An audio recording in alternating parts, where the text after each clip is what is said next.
요즘 사람들 다들 바쁘게 보이지만 사실은 불안해서 바쁜 거겠죠? 그런데 이상하게 주위에 조용한 사람일수록 더 단단해 보이지 않으시던가요? 우리가 누군가를 보고 품격 있다, 참 기티가 난다 라고 느낄 때는 그 이유가 단순히 외모나 옷차림 때문이었을까요? 아닙니다. 그 사람의 말투, 태도, 그리고 행동 사이에 흐르는 보이지 않는 결 때문이었을 거예요. 그 결은 하루아침에 만들어지지 않습니다. 그건 바로 내면의 품격이 오랜 시간에 걸쳐 쌓여서 드러난 결과입니다. 마음의 결이 말의 품격을 만듭니다. 품격은 먼저 생각의 깊이와 감정의 결에서 시작됩니다. 속이 단단한 사람은 말이 단정하고 내면이 정돈된 사람은 말투가 부드럽습니다. 내가 어떤 마음을 품고 사는가가 내가 어떤 말로 세상과 소통하는가를 결정합니다. 그래서 귀티 나는 사람들의 특징을 보면 불필요한 말보다 필요한 말을 하고 공격보다 배려의 말을 선택합니다. 이건 언어 훈련이 아니라 마음의 품격이 반영된 습관의 결과입니다. 내면이 고요한 사람은 말이 단정합니다. 그 단정함이 바로 외면의 품격으로 드러나는 셈이죠. 생각의 깊이가 행동의 태도를 만듭니다. 내면의 품격은 보이지 않는 생각에서 출발하지만 결국 보이는 행동으로 완성됩니다. 품격 있는 사람들은 급하게 반응하지 않죠. 한 박자 쉬고 상황을 바라보고 그 후에 움직입니다. 한 박자의 여유가 바로 품위입니다.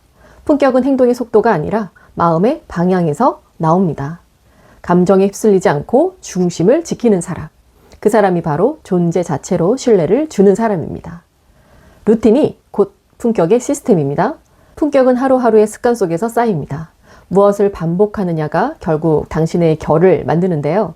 귀티 나는 사람들의 공통 루틴을 보면 크게 대단한 것은 없습니다. 하지만 작은 행동 하나하나가 자기 존중의 표현입니다. 예를 들어 아침에 마음을 정돈하는 시간, 대화 전 감정의 톤을 가다듬는 시간, 말보다 먼저 웃는 표정, 작은 약속도 지키는 태도. 이건 단순한 매너가 아니라 삶의 태도이자 자기 관리의 철학입니다. 결국 그 꾸준함이 말투와 표정, 기운으로 드러나게 되죠. 내면의 품격은 보이는 이미지를 넘어섭니다. 사람들은 그 사람 분위기가 남다르다고 말할 때 사실은 내면의 정돈됨을 느끼는 것입니다. 품격 있는 사람은 자신을 크게 포장하지 않지만 대신 자신의 중심도 잃지 않습니다. 보여주기 위해 사는 사람은 언젠간 피로해지죠.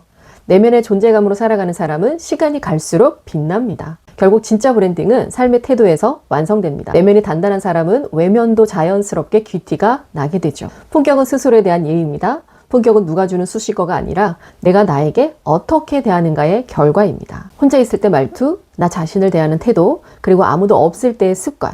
이 모든 순간이 모여 품격 있는 나를 만들어갑니다. 내면의 품격이 외면의 품격까지 만듭니다. 그것이 바로 당신이라는 브랜드의 본질이죠.